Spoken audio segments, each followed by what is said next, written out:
quiero como contextualizarlos de cuál es el propósito por el cual estamos acá. Nos hemos citado con el propósito de estudiar la carta a los romanos. El propósito de este estudio tiene que ver con un enfoque panorámico de la carta.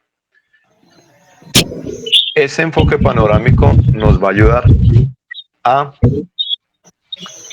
tener herramientas a la hora de un estudio personal, un estudio detallado, versículo a versículo, en donde podamos tener con este curso, con esta clase, con esta reunión, con este estudio, tener herramientas, tener argumentos, tener una idea clara de qué dice la carta, cuáles son sus temas principales, cómo está distribuida y todo esto para ayudarnos en el crecimiento espiritual y que en el momento en que estudiemos la escritura de manera personal tengamos una claridad del texto que estemos analizando y del contexto del mismo.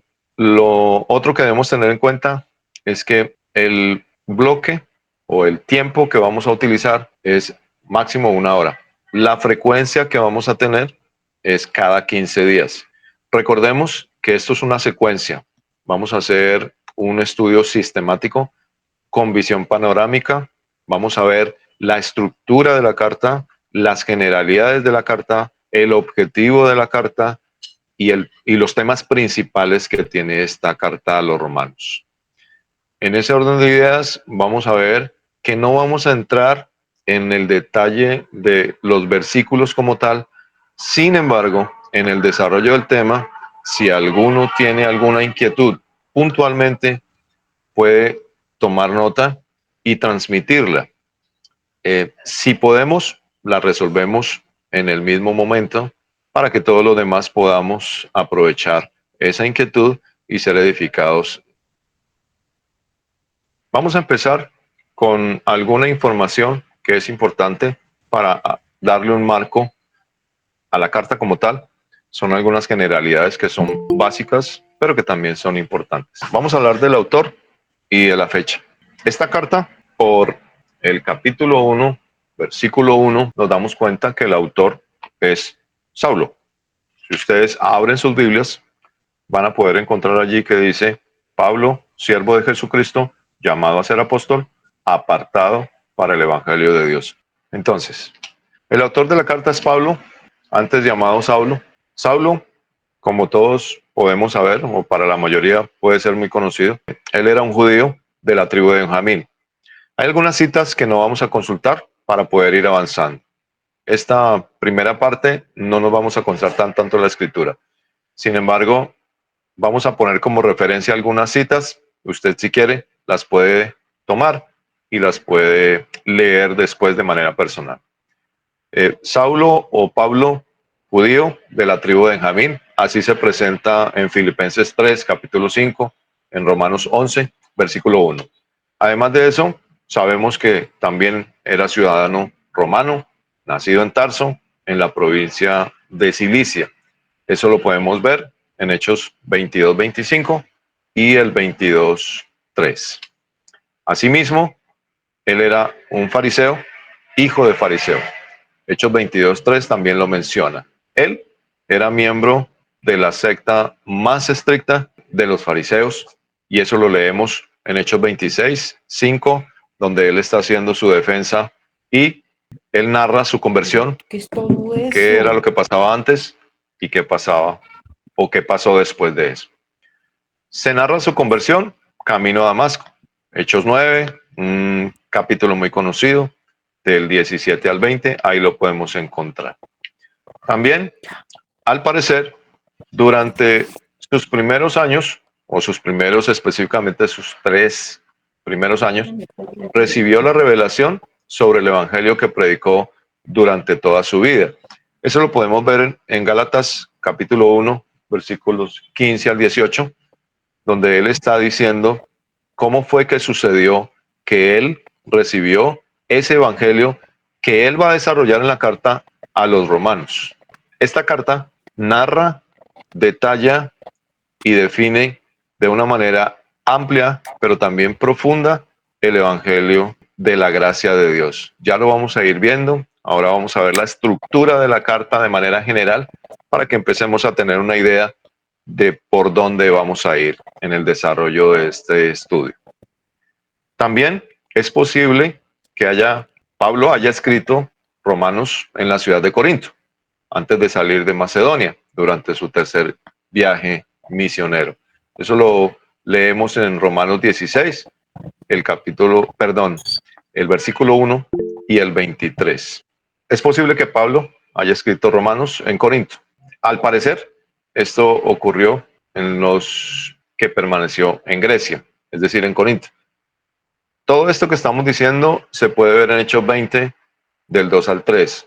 Según los que analizan los años, estudian la historia, dicen que eso pudo haber ocurrido alrededor de los años 55 y 59 después de Cristo.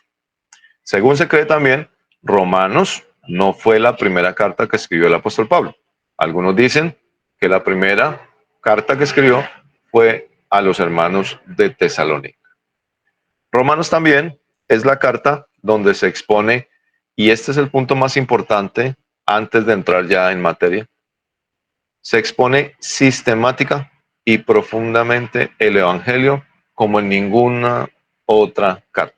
Esto es lo que hace o pone en un nivel de relevancia la carta a los romanos. Por eso empezamos por acá, porque entre otras cosas, abramos un paréntesis, la idea es, si nosotros queremos seguir teniendo estos espacios y queremos seguir participando, entonces vamos a ir avanzando en el estudio de los libros de la Biblia de una manera sistemática y panorámica, como lo vamos a hacer con esta carta. Pero empezamos con la carta a los romanos porque es donde se profundiza y se puede conocer y se puede ver cómo se desarrolla el Evangelio como en ninguna otra carta. Es la más amplia, es la más completa, es la más profunda en cuanto al Evangelio. Y también, tristemente, es una carta que poco estudiamos, poco enseñamos y por lo tanto poco profundizamos. Entonces, ahora sí, vamos a entrar en materia, en lo que nos interesa. Vamos a ver de manera general en estas primeras diapositivas la estructura que tiene la carta a los romanos. Entonces, ella está dividida de la siguiente manera. Hay un gran bloque o una división general que está entre los capítulo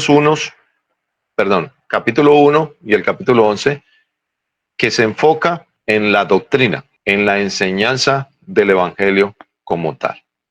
Y a partir del capítulo 12 al capítulo 16 se enfoca en la parte práctica, el resultado de la doctrina. Dentro de esas dos grandes divisiones, en la primera división, que se enfoca en lo doctrinal, tenemos una introducción que va desde el capítulo 1.1 hasta el versículo 17. Del 1.1 al 17 tenemos la introducción. Ahí vemos un saludo del apóstol Pablo y también está desarrollando de entrada de qué les va a hablar a los romanos. En el segundo bloque, dentro de la gran división de doctrina, tenemos la mala noticia. Esa mala noticia habla de un diagnóstico y un veredicto. Comprende desde el capítulo 1.18 hasta el capítulo 3.20. Después tenemos la buena noticia. Y esa división va hablando de la justicia de Dios desde el capítulo 3.21 hasta el capítulo 8, versículo 39. Y a partir del capítulo 9 hasta el capítulo 11, habla de Israel y su relación con el Evangelio. Entonces notemos algo acá. Hay tres grandes bloques dentro de los capítulos 1 al 11. Uno que es la introducción, y en el segundo gran bloque se habla del Evangelio. Pero el Evangelio primero presenta la mala noticia y después presenta la buena noticia. Estas tres divisiones La introducción, la mala noticia y la buena noticia están del capítulo 1 al capítulo 11. La parte que corresponde al aspecto práctico del capítulo 12 al capítulo 16 tiene una evidencia o un efecto de esa buena noticia o de ese evangelio predicado. Y va hablando de la justicia práctica o consagración. Eso va en el capítulo 12:1 hasta el 15:14. Y finalmente encontramos desde el capítulo 15:15 hasta el final de la carta, el epílogo de la carta. Entonces aquí, esta primera sección, estamos viendo cómo se divide la carta. La introducción, el evangelio que comprende la mala noticia y la buena noticia, la evidencia o el efecto práctico del evangelio y un epílogo o una despedida del apóstol Pablo. Aquí están las secciones por capítulos y versículos que nos van a ayudar entonces cómo ir orientando el desarrollo de la carta. Este primer gran bloque de doctrina o doctrinal habla de la salvación por medio de la fe. Y el segundo bloque habla de la vida de la fe. Si ustedes recuerdan, y si miramos un momento en el versículo 17 del capítulo 1, vamos a encontrar cómo el apóstol Pablo, cuando habla del Evangelio, dice, porque en el Evangelio la justicia de Dios se revela por fe y para fe. Como está escrito, mas el justo por la fe vivirá. La salvación por medio de la fe habla de ese aspecto de por fe. Y la vida de la fe, o el aspecto práctico, o el resultado, o el efecto que produce el Evangelio en el que ha sido rescatado, habla de esa parte del para fe. El por fe y el para fe del Evangelio, que tiene que ver con la justicia de Dios. Entonces, este primer bloque doctrinal se constituye en el fundamento, el piso firme. Y esta parte sí que es importante. Si no miramos bien este fundamento, la segunda parte no va a ser firme. No vamos a tener una base sólida sobre la cual la vida de la fe se fundamente o se base. Por esa razón, del capítulo 12 al 16 estamos hablando del testimonio o el comportamiento que es el resultado de ese fundamento firme, el cual necesitamos primero, cuando no hemos venido a Cristo, oírlo, entenderlo, y una vez la fe viene por el oír, entonces la vida práctica refleja la firmeza de nuestra fe. Entonces, aquí estamos viendo los dos grandes bloques, las subdivisiones que tienen. El primer bloque habla de salvación por medio de la fe, el segundo de la vida de la fe. El por fe y el para fe, del que habla el capítulo 1, versículo 17. El fundamento y el aspecto práctico o el comportamiento o lo que llamamos el testimonio. Vamos a avanzar entonces y ahora vamos a entrar un poquito más en el detalle. Si notan, el encabezado aquí habla de solamente los capítulos 1 al 11. Entonces nos vamos a detener un poco en el detalle de cómo va desarrollándose la carta. En la introducción, como dijimos, hay un saludo y un tema.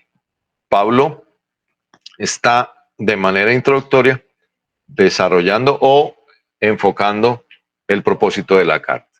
Entonces vamos a ver algunos detalles que son importantes. En esta primera sección vamos del capítulo 1:1 al 17. Aquí sí vamos a leer esos 17 versículos. Vuelvo y enfatizo en algo. No vamos a tener un estudio versículo a versículo, pero en esta sección, especialmente en esta primera, vamos a hacer una lectura de corrido para entrar a mirar algunos detalles. Voy a leer y espero que ustedes también sigan la lectura en sus Biblias en cada uno de sus casas. Pablo, siervo de Jesucristo, llamado a ser apóstol, apartado para el Evangelio de Dios, que él había prometido antes por sus profetas en las en las Santas Escrituras, acerca de su Hijo, nuestro Señor Jesucristo, que era del linaje de David según la carne, que fue declarado Hijo de Dios con poder según el Espíritu de Santidad por la resurrección de entre los muertos, y por quien recibimos la gracia y el apostolado para la obediencia a la fe en todas las naciones por amor de su nombre, entre las cuales estáis también vosotros llamados a ser de Jesucristo. A todos los que estáis en Roma, amados de Dios, llamados a ser santos, gracia y paz a vosotros de Dios nuestro Padre y del Señor Jesucristo.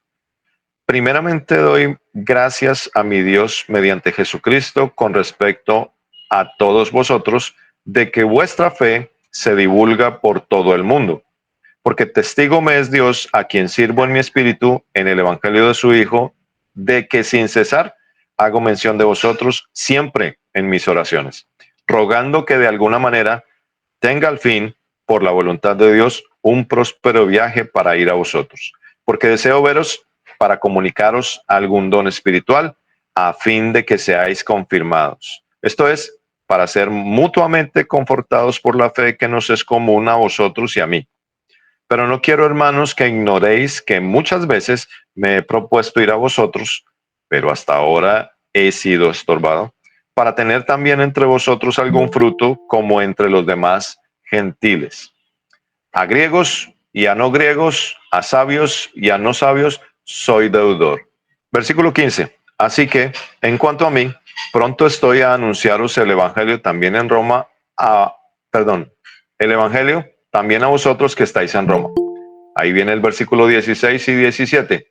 Porque no me avergüenzo del Evangelio, porque es poder de Dios para salvación a todo aquel que cree, al judío primeramente y también al griego.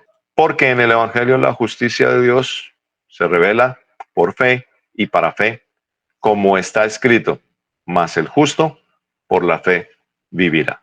Ok, entonces, ahora vamos a ver los detalles de este primer bloque. Aquí vamos a ver presentación, versículo 1. La sustentación del Evangelio va desde ese versículo 1, la segunda parte, hasta el versículo 5. Después habla en los versículos 6 al 7 del efecto del Evangelio. Después, en el versículo 16, porque no me avergüenzo del Evangelio, el apóstol habla de la naturaleza, propósito y alcance de ese Evangelio. Y en el versículo 17, el apóstol Pablo habla del Evangelio y su contenido. Recordemos que esto apenas es la introducción. Sin embargo, hay algo particular. El apóstol Pablo, desde el principio, está entrando en un desarrollo profundo por las expresiones que utiliza acerca de lo que es el Evangelio. Y vamos a ver algunos detalles de lo que el apóstol está diciendo acá. Versículo 1 se presenta como siervo. Miren lo que dice. Pablo, siervo de Jesucristo. Él también dice que ha sido llamado. También dice que ha sido apartado. Esto pone de relieve quién lo envió y por qué Pablo está escribiendo esta carta y por qué Pablo está dirigiéndose a ellos en estos términos. Entonces, vemos a Pablo presentándose como siervo, vemos a Pablo diciendo que él ha sido llamado. Él no se inventó el ser apóstol, él fue llamado por Dios. Y él dice que fue apartado con un propósito para el Evangelio de Dios. Entonces notemos que él está sentando las bases de la importancia de las palabras que va a empezar a decir. Él no viene por su propia cuenta. Él fue enviado. Y es directamente Dios quien lo ha enviado. Ahora, inmediatamente después, él está diciendo, hablando del Evangelio, dice que el Evangelio es de Dios. Si notamos el versículo 1 al final dice, es el Evangelio de Dios. Entonces, él no está hablando de algo que él se inventó. Ese mensaje, esa buena noticia, es la noticia de Dios. Esto es fundamental para todo lo demás que vamos a ver en adelante. Ahora, versículo 2 muestra que ese mensaje no es nuevo. Note lo que dice, que él había prometido antes. Este mensaje viene de Dios, es eterno, no es de Pablo. También dice que es acerca de su Hijo. El versículo 3, acerca de su Hijo, nuestro Señor Jesucristo. Esto es importante porque presenta al Señor Jesucristo como el Señor, como el Rey, como el victorioso, como el suficiente, además del soberano. Esto es lo que implícitamente está diciendo el apóstol Pablo cuando habla de, versículo 4, fue declarado Hijo de Dios con poder. Eso habla de su resurrección, de su victoria, de su glorificación. Además, que Él es el único que puede perdonar. Él es el que puede dar vida. Y Él es el soberano de los reyes de la tierra. Notemos algo importante. Miren en estas pocas palabras del apóstol Pablo, en estos versículos, Él está sustentando la esencia y la importancia del Evangelio. Esto no es una idea humana y esto es eterno. Y tiene que ver directamente con su Hijo, el Hijo de Dios, el victorioso, el Señor, el Rey, el suficiente, el soberano. Esto es bastante profundo. Ahora, el efecto del Evangelio, versículos 6 y 7. Note que dice a los romanos en el versículo 7, a todos los que estáis en Roma, amados de Dios, llamados a ser santos, gracia y paz a vosotros de Dios nuestro Padre y del Señor Jesucristo. El efecto del Evangelio es la gracia, la esencia del Evangelio. La esencia del mensaje del Evangelio es la gracia abundante de Dios. Pero no solo la gracia, esa gracia produce paz, paz en el corazón. Dios no juzga, Dios perdona. Dios envió a su Hijo por amor, por pura misericordia, para ofrecer abundante perdón, reconciliación, redención.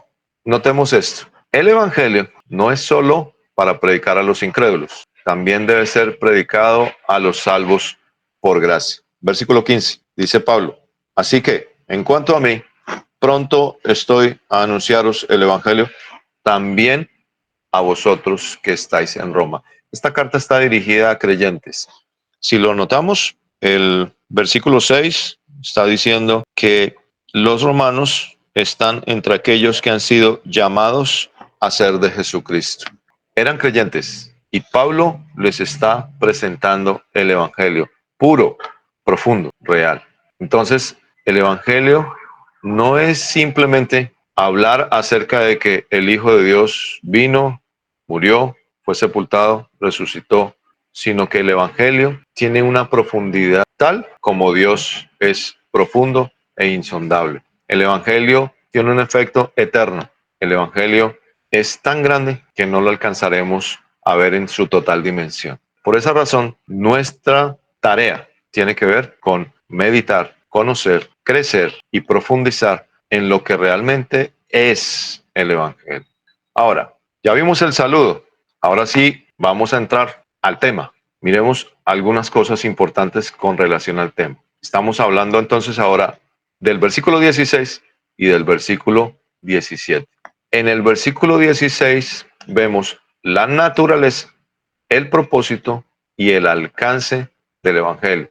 Y el 17 habla de su contenido. Versículo 16, ¿de qué habla? Dice, el Evangelio es poder de Dios. Ese poder soberano, transformador, que puede impactar a un pecador y hacerlo nueva criatura. Y por eso ese poder de Dios es con un propósito, para salvación. Y el alcance a todo aquel que cree. En esa frase vemos el Evangelio en dónde nace. ¿De qué se trata? Se trata del poder de Dios porque Dios es el único quien puede transformar a una persona, rescatarla, hacerla nueva criatura y llevarla a su casa en la gloria por la eternidad. Y el Evangelio es para salvación y a todo aquel que cree. Ahí vemos naturaleza, propósito y alcance del Evangelio. Y en el versículo 17 vemos el contenido. Observemos acá. ¿De qué habla? ¿Qué contiene? ¿Cuál es el mensaje esencial del Evangelio? La justicia de Dios. Si notamos, el versículo 17 dice, porque en el Evangelio la justicia de Dios se revela. Es la justicia de Dios de la que habla el Evangelio. Y eso es lo que el apóstol Pablo empieza a desarrollar en los primeros capítulos de la carta. Habla de la justicia de Dios muy directamente relacionada con la gracia. Esa justicia de Dios se revela por fe y se revela para fe.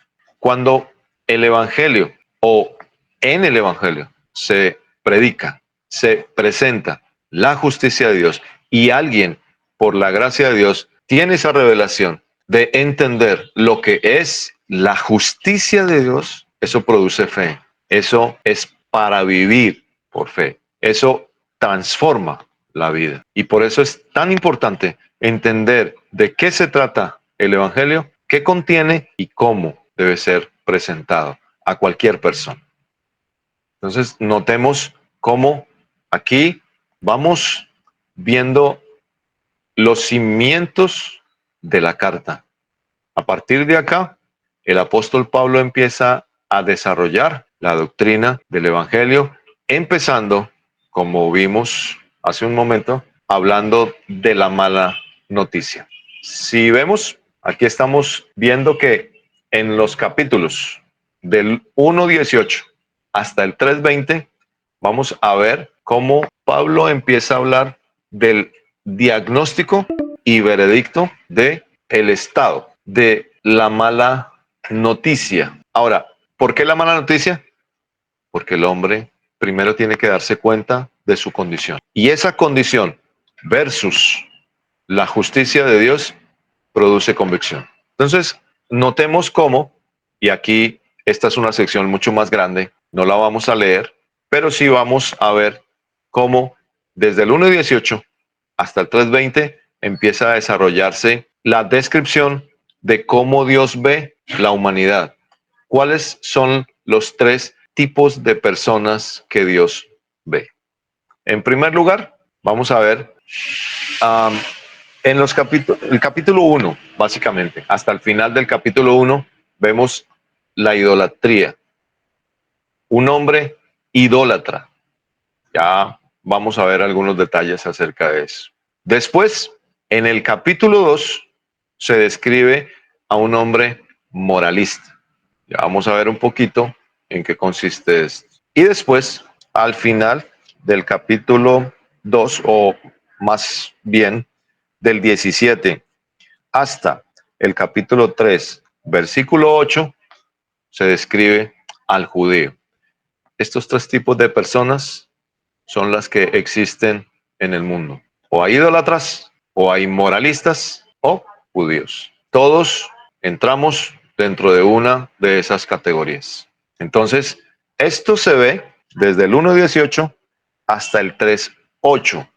Y del versículo 9 hasta el 20, el veredicto final, la sentencia acerca de la condición del hombre. ¿Por qué idólatra? ¿Por qué ese hombre idólatra lo describe Pablo como eso? Entonces, vamos a ver algunas cosas. Versículo 25 del capítulo 1. El idólatra, ¿qué pasa con ese hombre? El 1:25 dice, cambiaron la verdad de Dios por la mentira, honrando y dando culto a las criaturas antes que al Creador, el cual es bendito por los siglos. Amén.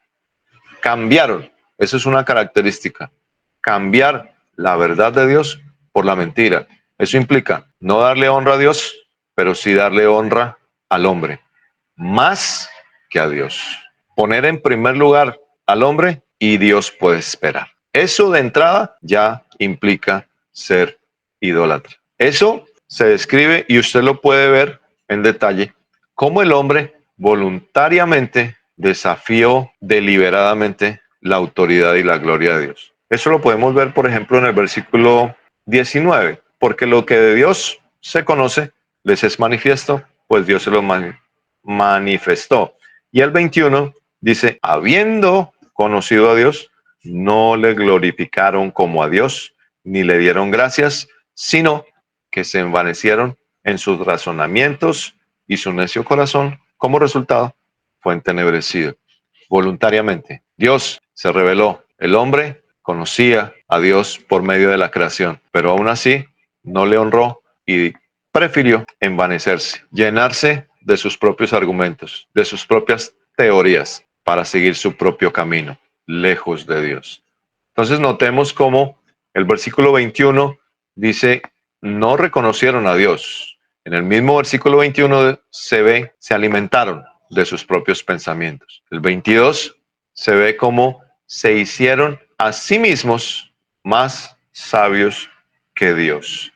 Mire que el versículo 22 dice, profesando ser sabios, se hicieron necios. En el versículo 32 dice, quienes habiendo entendido el juicio de Dios, que los que practican tales cosas son dignos de muerte, no solo las hacen, sino que también se complacen con los que las practican. Se rebelaron conscientemente contra Dios.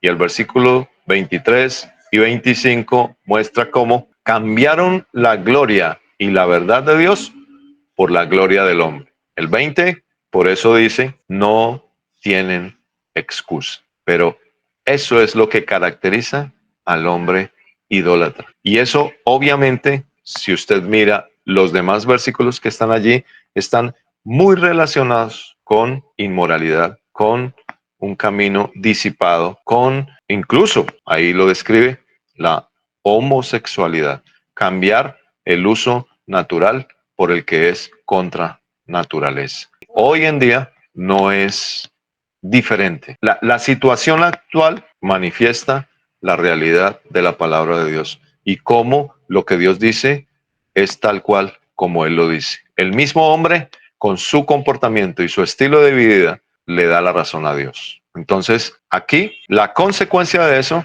es que Dios los entregó a pasiones vergonzosas y a una mente reprobada. Versículo 26 dice, Dios los entregó a pasiones vergonzosas. Y ahí se ve como mujeres con mujeres, hombres con hombres. Y el 28 dice, como ellos no aprobaron tener en cuenta a Dios, Dios los entregó a una mente reprobada para hacer cosas que no convienen. Pero como consecuencia de haber rechazado flagrantemente a Dios. Eso también pone de relieve lo que dice el versículo 29. Están completamente llenos de injusticia, perversidad y maldad. Note lo que dice el 29. Estando atestados, llenos, completamente, a rebosar de toda injusticia, fornicación, perversidad, avaricia, maldad, llenos de envidia, homicidios, contiendas, engaños, malignidades y toda la lista que sigue a continuación. Si notamos cómo es de terrible la descripción que hace el apóstol Pablo acerca de este hombre, esta clase de hombre, por eso es que el versículo 32 dice, quienes habiendo entendido el juicio de Dios, que los que practican tales cosas son dignos de muerte. Sin embargo, a pesar de eso, no solo las hacen, sino que también se complacen en los que las practican. Terrible. Y esto solamente es la descripción de este tipo de hombre. Ese hombre que a los ojos de la mayoría en la sociedad es muy evidente, muy rebelde, idólatra, disipado, lujurioso, lleno de sí mismo, soberbio, etc. Y este es el primer o la primera descripción que hace el apóstol Pablo acerca de la condición humana. Aquí empezamos a ver un panorama muy oscuro, como que después de que Pablo habla en el 16 y el 17 de una luz maravillosa de la gracia de Dios, ahora como que tira un telón oscuro, oscuro, oscuro, pero es necesario empezar por ahí para poder entender lo que significa el Evangelio. Por ahora, mis hermanos, vamos a cerrar acá, pero continuamos en 15 días, Dios mediante. Muchas gracias. Gracias por estar ahí.